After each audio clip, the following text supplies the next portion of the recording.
Sit and bro, PSI ini partainya anak muda, partai pemilik masa depan.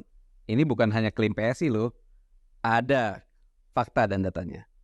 Survei nasional terbaru Kata Data Insight Center atau KIC yang dirilis pada Selasa 14 November kemarin menemukan kalau lebih dari separuh anak muda sepakat ada partai politik yang mewakili mereka. Dari hasil survei itu juga, PSI menjadi partai yang dianggap paling merepresentasikan anak muda. Sebanyak 37,2% responden sepakat akan hal ini. Di bawah PSI ada Partai Gerindra, 13,2%. Responden menganggap partai besutan Pak Prabowo Subianto ini juga merepresentasikan anak muda. Lalu PDI Perjuangan berada di urutan ketiga dengan 9,6% dan diikuti Partai Amanat Nasional 8,7%. Wow, ini sebuah reward yang tak ternilai bagi PSI. Terima kasih untuk Sis dan Bro semua atas kepercayaan kalian kepada PSI selama ini. Sis dan Bro, hasil survei KIC ini tentunya nggak membuat PSI berpuas diri dan lengah. Sebab nasib anak muda kita nggak boleh cuma jadi angka-angka statistik. Lebih dari itu, masa depan anak muda harus diperjuangkan secara nyata.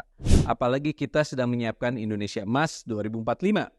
Menko PMK, Pak Muhadjir Effendi pernah bilang, kalau generasi yang akan mewujudkan Indonesia Emas adalah generasi muda. Maka sangat penting untuk mendorong keterlibatan anak muda dalam urusan politik dan publik.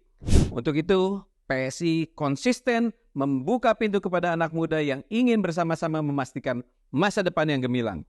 PSI juga akan terus mengawal kepentingan anak muda lewat jalur politik. PSI pun telah menyiapkan sejumlah program untuk anak muda. Dari membuka seluas-luasnya akses pendidikan sampai perguruan tinggi, mendorong pembangunan fasilitas untuk kebutuhan anak muda seperti kesenian, olahraga, hingga hunian yang terjangkau. Seperti apa detailnya? Tunggu tanggal mainnya. Nah ini, semua akan lebih mudah dilakukan jika nanti PSI lolos ke Senayan. Sis dan Bro, yuk gabung dalam barisan dan kita menangkan PSI demi masa depan yang membanggakan. Salam solidaritas. PSI partaiku.